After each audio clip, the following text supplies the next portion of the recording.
भाई मैं आपका अपना प्रदीप दलाल अभी मौजूद टिकरी बॉर्डर पर और यहाँ आज हमारे साथ हैं दीपक फौजी तकरीबन हर मीडिया में आजकल चर्चा का विषय बने हुए हैं क्योंकि थोड़े दिन पहले इनकी गिरफ्तारी हुई थी। किस कारण हुई थी, कौन सा केस लगा इन पर, वो थोड़ी पूछेंगे और डिटेल से अपने दर्शकों को बताएंगे कि कैसा क्या कारण होगा था जो इनको पुलिस वाले उठा के ले गए, जो केस लगा। राम राम भाई दीपक। राम भाई। दीपक भाई, क्या केस हो गया था और क्या बातचीत थी जो आपको पुलिस वाले उठा के ले गए, कौन सा केस लगा, ऐसा क्या गुनाह हो गया? केस का तो पता है कि तो शुरू में सुबह आए थे 5-5:30 बजे करीब घर पर आए। जैसे अच्छा, पुलिस वाले बोले भाई काम है कुछ, एक बार आ जा। मैं भाई इधर ही बता दो क्या काम है। पता था कि पहले भी न उठा के जेल में डाल दिया था मैं। पहले भी डाल चुके? 5 दिन 5 रात जेल में काट कर रहा हूँ मैं। 5 दिन 5 रात? हाँ। अच्छा। जब आंदोलन शुरू हुआ था ना, दिल्ली की तरफ कूच किया था, तब उठाया था मेरे अच्छा। को। तो केस तो क्या आरोप इनका ये सोशल मीडिया पर जो बोलता है ना किसानों के लिए या जो चीज बोलता है, ये केस बना रहे हैं। इसका बना के देशद्रोही बना रखा है। अच्छा, कि किसानों के पक्ष में बोलता है, इसका बना के देशद्रोही हो गए। देशद्रोही है। इन वो सीडी दिखाई तो सीडी में पहली लाइन यह थी, बोला भाई C2+50 और स्वामीनाथन की रिपोर्ट कहाँ है। तो उस लाइन को ये बना रहे हैं देशद्रोही लाइन। सरकार से सवाल करना मतलब देशद्रोही होना है। और सवाल भी जो सरकार मौजूदा सरकार होती है, सवाल उसी से किया जाता है। अच्छा। विपक्ष से क्या सवाल करना, विपक्ष तो वैसे ही मरा हुआ। विपक्ष अगर ठीक ठाक होता ना तो किसानों को 3.5 महीने हो गए इधर रोड पे आना पड़ता। सही बात है। कमी दोनों तरफ है, ना तो पक्ष अच्छा ना विपक्ष अच्छा है। हम किसी एक की बात नहीं रख रहे। दूसरी बात, जैसे ये कह रहे थे कि भाई जैसे मैं उठा कर ले गए, उधर ले जाकर प्रेशर दिया था कि भाई तू ये बता दे तेरे को कौन विपक्ष वाला बुलवाता है या कोई नेता बुलवाता है। अरे भाई मेरा फोन है, मैं लाइव करता हूँ, जो हो रहा है वही बोलता हूँ। अलग तो मैंने आज तो कुछ बोला नहीं है लाइव में। भाई क्यों कर रही है सरकार, इतना तंग कर रही? 3.5 महीने हुए किसानों को बैठे हुए, 300 के करीब किसान शहीद हो गए।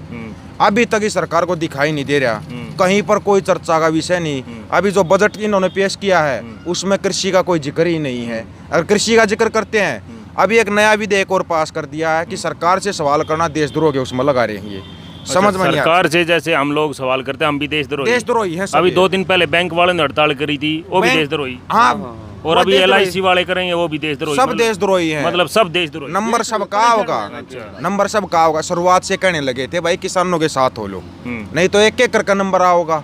अब ये बैंक वाले तब तो हंस रहे थे जब ये किसान रोड पे बैठे थे। अच्छा अच्छा। अब कोई तो होता है तनख्वाह बढ़ाने के लिए भाई हड़ताल करता है। हाँ। ये तो सीधा बैंक बचाने के लिए हड़ताल कर रहे हैं। सारे बैंक बेच रखे हैं खागड़ ने। अच्छा। ये बताइए से पता लगा, 5 बैंक का पता लगा है। अच्छा। पता जब लगा जब सारे बैंक बेचे जाएंगे ना, और सिर्फ 2 ही बैंक मिलेंगे, अंबानी बैंक, अडानी बैंक। अच्छा। तीसरा बैंक नहीं मिलेगा इस देश के अंदर, यह गारंटी है। तो ये इस तरह का टाइम आने वाला है आगे, जो हालात अभी पैदा होते जा रहे हैं। बिल्कुल। हम तो शुरुआत ये करने लगे थे, तब तो बैंक वाले हंस रहे थे। अब बैंक वाले बोल रहे अगर हम किसानों के साथ खड़े हो जाते तो ठीक रहता। अभी ये JBT टीचरों का आ गया। हाँ, JBT टीचरों की जरूरत ही नहीं है। अच्छा। इनको तो पहली बात तो इनको शिक्षा की जरूरत ही नहीं है। हाँ। क्योंकि शिक्षा का इनका तो कोई चाहिए ही नहीं। अच्छा। भाई शिक्षा से इनको कोई मतलब ही नहीं को चाहिए। मंदिर में घंटा बजाने वाला, इनका जयकारे लगाने वाला। अच्छा, वो सीधी बात है। अच्छा। शिक्षा स्वास्थ्य की आज तक कोई बात की हो सरकार ने, कोई हॉस्पिटल बनाया हो, कोई बढ़िया कॉलेज बनाया हो। इनको पूरा रेल बेच दिया, LIC बेच दी, एयरपोर्ट बेच दिए, बैंक बेच दिए, सब कुछ बेच दिया था। एक बची थी यहाँ में थर्मल बेच गए, सारी चीज बेच दी थी। अभी बची थी कृषि। अच्छा। इस खेती पे भी इनकी नजर पड़ गई। अब ये चाह रहे थे कि इस कृषि को बेच के किसानों को गुलाम बना ले, लेकिन इनको ये नहीं पता था देश का सबसे बड़ा पावर हाउस है किसान, जो पूरे देश का पेट भरता है। और ये उसके साथ पंगा लेंगे। अरे यार सरकार जो बनाई तो किसानों ने, गरीबों ने, मजदूरों ने ही है ना। जब उन्हीं के साथ छेड़खानी करेंगे तो सरकार गिर भी जाया करे, या तो सरकार से मेरे ત્યાં खोल लेती। इनका ये था चल बिना 20 दिन बैठेंगे, तंग होकर उठ कर चले जाएंगे। इनको ये नहीं पता था इतने लंबे बैठ जाएंगे। इतना बड़ा आंदोलन हो जाएगा। इतना बड़ा आंदोलन, अहिंसात्मक आंदोलन। ये देश में पहला आंदोलन है, ऑल वर्ल्ड में चला गया। अहिंसात्मक आंदोलन, कोई हिंसा हुई।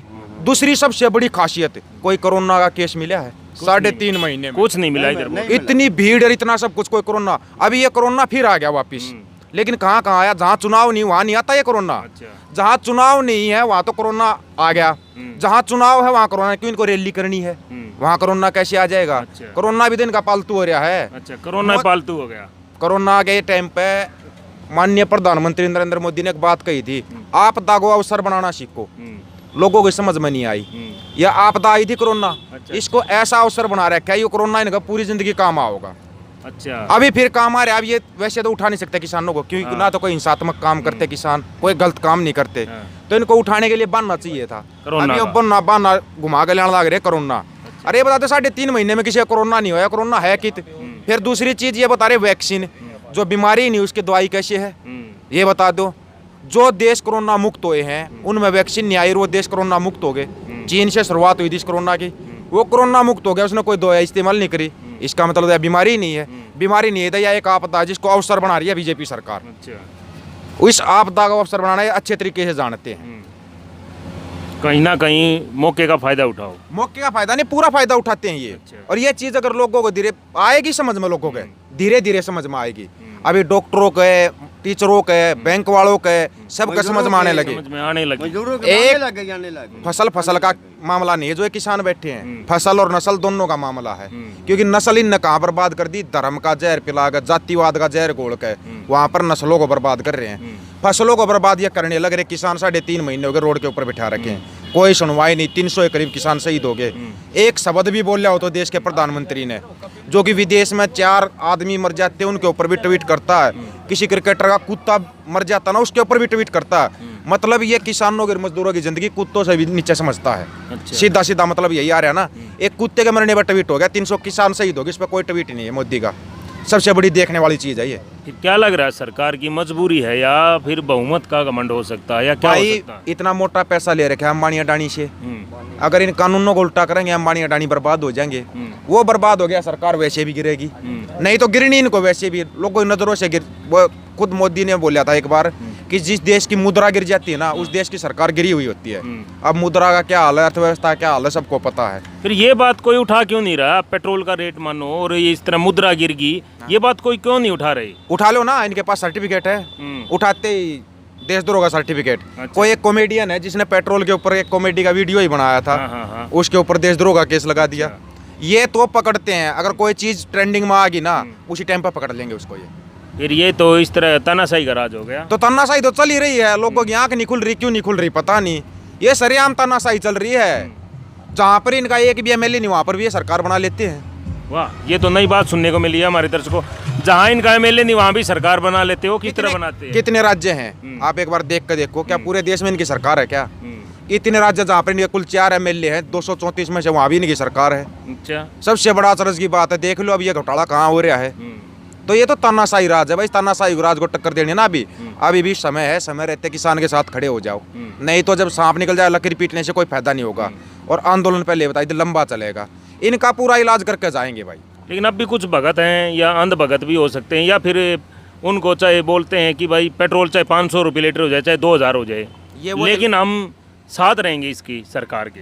उनकी मजबूरी हो रही है, मजबूरी हो रही है। मजबूरी हो रही है, क्योंकि रोटी तो वो खाते नहीं, हाँ। गोबर खाते और मूत पीते, ऐसी बात करेंगे। अच्छा। अनाज खाएंगे, थोड़ा बहुत दिमाग आ जाएगा, सवाल करने सीखे। स्कूल में कभी वो गए नहीं, वो जब कमेंट लिखते हैं ना वो भाषा देखा रहा उनकी। अच्छा। हिंदी में वो नहीं लिख सकते, इंग्लिश में वो नहीं लिख सकते। कभी स्कूल में गए हो तो कमेंट लिखेंगे। अच्छा। उनसे मस्जिद नहीं लगाता कभी भी। अच्छा। उनके ऊपर दया के पात्र है वो। अच्छा, दया के पात्र। दया के पात्र, जिस दिन अनाज खाना शुरू कर देंगे उस दिन वो इंसान बन जाएंगे। जब तक गोबर खाएंगे तो अंधभगत ही रहेंगे वो। अच्छा, गोबर खाएंगे तो दीपक भाई एक बात और बताओ, आप भी यहाँ किसानों के साथ पहले दिन से जुड़े हुए हैं, बिल्कुल। ठीक है, तो आपने देखा जो अफवाहों का दौर अभी भी जारी है कि भाई बॉर्डर तो खाली हो रहा है, किसान फसलों की कटाई के लिए चले गए हैं। लेकिन ये बताओ, किसान गए हैं, ये सच है, हकीकत है, झूठा या अफवाह फैलाई जा रही? एक घर में 4 भाई हो हैं, हाँ। सीधा सा रूल है भाई। 2 भाई गए हैं तो दूसरे 2 भाई उनकी जगह पर आ गए। यहाँ तो बॉर्डर हल्का है, वो नहीं रहा है। लेकिन जो जा रहे हैं उसको तो दिखाते हैं, जो आ रहे हैं उनको तो नहीं दिखा रही है मीडिया। ये सही बात है, सही बात। जो बदले में आ रहे हैं भाई, ये टर्न बना रखा है, अभी सबको पता फसलों की कटाई का टाइम है। आज एक गांव वाले जा रहे हैं, दूसरे गांव वाले बैठे हुए हैं, पूरा का पूरा गांव उठ के आ जाता है। और जो नहीं जा पा रहा है उसकी फसल को पड़ोसी काट रहा है। ये चीज तो नहीं दिखा रही मीडिया, ये चीज भी दिखा दो ना। इस तरह एडजस्टमेंट किया हुआ है कि 10 पूरा बंदे जा रहे हैं, adjustment 10 आगे तक का। ये तो अगली गर्मी फिर आएगी, उससे अगली गर्मी भी यहीं आएगी। ये मीडिया जब तंग हो जाएगी, थक लेगी ना, वही देखना है। ये सोच रहे थे किसान थकेंगे, ये गोदी मीडिया को, सरकार को इतना थका देंगे, ये खुद आके बोल देंगे भाई हमने ये कानून भी उल्टे ले लिया, एमएसपी गारंटी कानून भी दे दिया। लेकिन इतने किसान लेट नहीं होंगे, या सरकार लेट हो जाएगी, सरकार ही पलटी मिलेगी। अब सरकार पलटी मिल जाएगी, बिल्कुल मिलेगी। तो ये बताइए कि फिर जो इधर जो आपने बोला कि गोदी मीडिया ऐसा नहीं दिखा रही, तो उस मीडिया में और हमारे जैसे यूट्यूब चैनल वालों में कितना अंतर मानते हो आप लोग? दिन रात का अंतर है। कैसे? जो ये यूट्यूब चैनल वाले हैं, किसने साथ दिया था किसानों का? ये जो आंदोलन उठा था ना, सोशल मीडिया की देन है। जो आंदोलन इतना बड़ा उठ गया था, कि मीडिया की देन नहीं है, ये गोदी मीडिया ने तो शुरुआत से दिखाया था हाँ। ये किसान है ही नहीं। पंजाब उठ कर आया खालिस्तानी, हरियाणा साथ में उठा पाकिस्तानी, इधर तक उठ कर दिल्ली तक आ गए, तो इनकी फंडिंग विदेश तो हो रही है। और आज तक ये पता बताया नहीं न पुलवामा हमारा डेक्स कहाँ से आ गया 300 kg। अच्छा, वो बताया नहीं। फंडिंग का पता लगा लेंगे। हाँ। ये RTI लगाई थी पुलवामा की पूरी जांच करवाने के लिए। RTI में जवाब मिला कोई जांच नहीं होगी, कोई जांच नहीं होगी। नहीं होगी, उसका सबूत है अपने पास। अच्छा। RTI लगाने के पास सबूत है। वो कुछ अंधभक्त कहते हैं ना कि 300 पन्नों होगी, जांच हो गई थी, रिपोर्ट आ गई थी, वो ढूंढ लिया था। मेरे पास सबूत, RTI का जवाब मिला हुआ, पुलवामा मामले कोई जांच नहीं होगी। क्यों नहीं होगी? करवाया हुआ सरकार का था। बीच में एक ट्विटर का मामला उठा था, याद हो? हाँ हाँ, याद है। कोई गोस्वामी गोबर स्वामी क्या है उसका मामला उठा था। हाँ। वो पुलवामा मामले पे खुशी मना रहा था, हाँ हाँ हाँ फिर भी लोगों ने ध्यान नहीं दिया। हाँ। अंधभक्तों की आंखें पता नहीं कब खुलेंगी। जब जिस दिन इनका खुद का घर जलेगा ना, उस दिन खुलेगी, उस दिन इसको पब्लिक भी पिटेगी इनको, यह भी गारंटी है। अच्छा, उस दिन पब्लिक से मार खाएंगे। मार खाएंगे ये।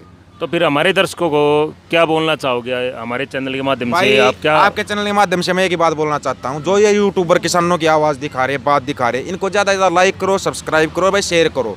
यूट्यूब से जुड़ जाओ। जो भी किसानों की बात रिपोर्ट दिखाता है, कोई भी चैनल है, आपका चैनल है, कोई भी चैनल जो किसानों का दिखाता है, सच दिखाता है ना, उसको लाइक करो। बाकी इस गोदी मीडिया TV देखना तो भूल ही जाओ। TV का कोई चैनल नहीं दिखाएगा किसानों की बात। उनको चाहिए रोज का नया मसाला। अब वो सारे के सारे TV वाले उन 5 स्टेटों में मिलेंगे जहाँ पर चुनाव हो रहे हैं। अच्छा। और यहाँ पर बॉर्डर में मिलेंगे, आपको यूट्यूब वाले मिलेंगे। अच्छा। तो इसलिए ज़्यादा से ज़्यादा सपोर्ट इनका करो भाई।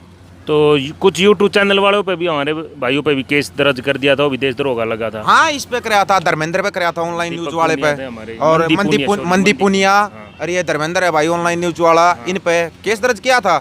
लेकिन जैसे मेरे पे कराया केस दर्ज, वहाँ जाते हैं केस की फूंक निकल जाए है। अच्छा। तो आरोप तो इतना बड़ा लगा देते हैं ये, जैसे तो पता नहीं भाई कोई बहुत बड़ा कांड कर रखा है, इससे बड़ा मुजरिम दुनिया में कोई नहीं मिलेगा। उधर जाते केस फर्जी मिले।